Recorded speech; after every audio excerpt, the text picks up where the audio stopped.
नमस्ते। रुद्रयामल तंत्र तंत्र शास्त्र का एक अत्यंत प्राचीन और शक्तिशाली ग्रंथ है।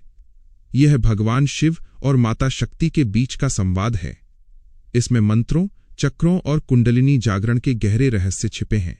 तंत्र का नाम सुनते ही लोगों के मन में जादू टोना आता है, लेकिन असली तंत्र विज्ञान है, चेतना का विज्ञान है। नमस्ते दोस्तों, जय महाकाल, जय महाकाली। आज हम उस ग्रंथ के पन्ने पलटने जा रहे हैं जिसे छूने से भी कमजोर दिल वाले डरते हैं। ये वो ग्रंथ है जिसमें ब्रह्मांड को चलाने वाली शक्तियों का रिमोट कंट्रोल छिपा है। हम बात कर रहे हैं रुद्रयामल तंत्र की। रुद्र का अर्थ है भगवान शिव और यामल का अर्थ है जोड़ी या संगम, यानी शिव और शक्ति का वह मिलन जहां से सारी सृष्टि पैदा हुई है। तंत्र को लेकर समाज में बहुत गलतफहमियां हैं। लोग सोचते हैं कि ये काला जादू है, लेकिन रुद्रयामल तंत्र बताता है कि तंत्र का मतलब है खुद को विस्तार देना, अपनी आत्मा को परमात्मा से मिलाना। आज के वीडियो में हम जानेंगे कि भगवान शिव ने माता पार्वती को कौन से गुप्त मंत्र दिए थे। हम जानेंगे कि हमारे शरीर के अंदर सोई हुई शक्ति, जिसे कुंडलिनी कहते हैं, उसे कैसे जगाया जाता है। तो चलिए अपने मन के दरवाजे खोल लीजिए, क्योंकि आज आप वो सुनने वाले हैं जो साधारण किताबों में नहीं मिलता। ये ग्रंथ कोई साधारण किताब नहीं है, ये आगम शास्त्र है। आगम का मतलब है वह ज्ञान जो शिव के मुख से निकला है और पार्वती के कानों में गया है। रुद्रयामल तंत्र बहुत विशाल है। कहा जाता है कि मूल रूप से इसमें लाखों श्लोक थे, लेकिन समय के साथ बहुत सा हिस्सा लुप्त हो गया। जो हिस्सा आज बचा है वो भी इतना शक्तिशाली है कि इंसान की किस्मत बदल सकता है। इस ग्रंथ में भैरव और भैरवी का संवाद है। भैरव यानी शिव जो प्रश्न का उत्तर देते हैं, और भैरवी यानी शक्ति जो प्रश्न पूछती हैं। माता पूछती हैं कि हे प्रभु, ये संसार क्या है, मंत्र कैसे काम करते हैं, मुक्ति कैसे मिलती है।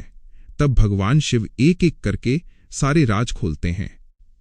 रुद्रयामल तंत्र का सबसे बड़ा हिस्सा मंत्र शास्त्र है। शिवजी कहते हैं कि ये पूरी दुनिया स्पंदन यानी वाइब्रेशन से बनी है। हर शब्द में एक ताकत है। जब हम कोई मंत्र बोलते हैं तो हवा में एक विशेष आकृति बनती है। रुद्रयामल तंत्र समझाता है कि वर्णमाला का हर अक्षर एक देवता है। इसे मातृका शक्ति कहते हैं। अ से लेकर क्ष तक हर अक्षर में ऊर्जा छिपी है। भगवान बताते हैं कि अगर सही तरीके से मंत्र का उच्चारण किया जाए तो वो मंत्र एक हथियार बन जाता है या फिर एक दवाई बन जाता है। इसमें बीजाक्षर मंत्रों का महत्व बताया गया है, जैसे ह्रीं क्लीं श्रीं। ये छोटे शब्द परमाणु बम जैसी ताकत रखते हैं। तंत्र कहता है कि मंत्र केवल रटना नहीं है, उसे चैतन्य करना पड़ता है, यानी उसे जगाना पड़ता है। इस ग्रंथ का दूसरा सबसे महत्वपूर्ण विषय है कुंडलिनी योग।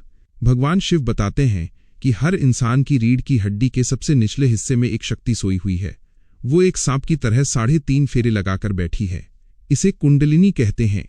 रुद्रयामल तंत्र बताता है कि साधना के जरिए इस शक्ति को जगाया जा सकता है। जब ये जागती है तो ये ऊपर की तरफ उठती है। रास्ते में 6 चक्र आते हैं: मूलाधार चक्र, स्वाधिष्ठान चक्र, मणिपुर चक्र, अनाहत चक्र, विशुद्धि चक्र और आज्ञा चक्र। अंत में यह शक्ति सिर के ऊपर सहस्रार चक्र में जाकर शिव से मिलती है। यही योग का अंतिम लक्ष्य है, जब इंसान को महसूस होता है कि मैं ही ब्रह्म हूं। रुद्रयामल तंत्र बार बार एक चेतावनी देता है। यह चेतावनी है कि बिना गुरु के तंत्र साधना कभी नहीं करनी चाहिए। किताब पढ़कर मंत्र जपने से नुकसान हो सकता है। ग्रंथ कहता है कि गुरु ही वह व्यक्ति है जो शिष्य के कान में मंत्र फूंकता है और अपनी शक्ति शिष्य के अंदर डालता है। इसे शक्तिपात कहते हैं। बिना दीक्षा के मंत्र जपना ऐसा है जैसे बिना बारूद के बंदूक चलाना। उससे केवल आवाज होगी, असर नहीं होगा। शिवजी कहते हैं कि गुरु वह नहीं जो केवल कान में मंत्र दे, गुरु वह है जो प्राणों में मंत्र घोल दे। तंत्र में एक बहुत विवादास्पद विषय है जिसे पंचमकार कहते हैं। इसमें मध्य मास, मत्स्य मुद्रा और मैथुन की बात आती है। रुद्रयामल तंत्र इसका असली अर्थ समझाता है। जो लोग तंत्र को नहीं जानते वे सोचते हैं कि इसमें शराब पीना या मांस खाना है, लेकिन ये गलत है। रुद्रयामल का गहरा अर्थ कुछ और है। मध्य का अर्थ शराब नहीं है, इसका अर्थ है वह अमृत जो सहस्रार चक्र से टपकता है जब योगी गहरे ध्यान में होता है। उसे पीना ही असली मद्यपान है। मांस का अर्थ जानवर का मांस नहीं है। इसका अर्थ है अपनी जीभ को तालू से लगाकर खेचरी मुद्रा लगाना और मौन हो जाना। मैथुन का अर्थ शारीरिक संबंध नहीं है। इसका अर्थ है अपनी आत्मा का परमात्मा से मिलन हो जाना। रुद्रयामल तंत्र हमें सिखाता है कि बाहरी पूजा से ज्यादा जरूरी भीतरी पूजा है। रुद्रयामल तंत्र का ही एक हिस्सा विज्ञान भैरव तंत्र माना जाता है। इसमें भगवान शिव ने ध्यान की 112 विधियां बताई हैं। ये विधियां बहुत सरल हैं, जैसे सांस को आते जाते देखना, दो विचारों के बीच के खाली स्थान पर ध्यान देना, नीले आकाश को देखते हुए उसमें खो जाना। रुद्रयामल कहता है कि भगवान को पाने के लिए जंगल जाने की जरूरत नहीं है। आप खाना खाते हुए, चलते हुए या सोते हुए भी भगवान को पा सकते हैं। बस आपको होश में रहना होगा। तंत्र में यंत्र का भी बहुत महत्व है। यंत्र का मतलब है मशीन या औजार। रुद्रयामल में कई तरह के यंत्र बनाने की विधि है, जैसे श्री यंत्र। यह ज्यामिति यानी ज्योमेट्री का विज्ञान है। त्रिभुज और वृत्त यानी त्रिकोण और गोला बनाकर विशेष ऊर्जा को कैद किया जाता है। ग्रंथ में शरीर को भी एक यंत्र माना गया है। इसके अलावा इसमें कवच का वर्णन है। कवच यानी मंत्रों का एक ऐसा घेरा जो साधक की रक्षा करता है। जब साधक कवच का पाठ करता है तो कोई भी नकारात्मक शक्ति उसे छू नहीं सकती। रुद्रयामल तंत्र उन लोगों के लिए नहीं है जो कमजोर हैं या जो लालची हैं। शिवजी कहते हैं कि साधना हमेशा गुप्त रखनी चाहिए। अपनी शक्ति का प्रदर्शन कभी नहीं करना चाहिए।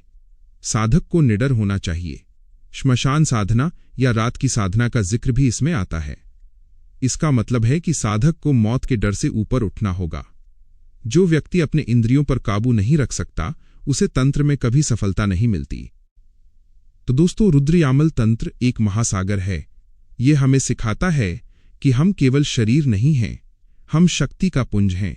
यह ग्रंथ हमें भोग से योग की तरफ ले जाता है। यह बताता है कि शिव और शक्ति अलग नहीं हैं, वे एक ही सिक्के के दो पहलू हैं। अगर आप भी इस रास्ते पर चलना चाहते हैं तो सबसे पहले एक योग्य गुरु को खोजें, अपने मन को शुद्ध करें और भगवान शिव के चरणों में खुद को सौंप दें। उम्मीद है कि रुद्रयामल तंत्र का ये रहस्य आपको पसंद आया होगा। यह जानकारी केवल ज्ञान बढ़ाने के लिए है, बिना गुरु के प्रयोग न करें। नमः शिवाय। जय मां शक्ति।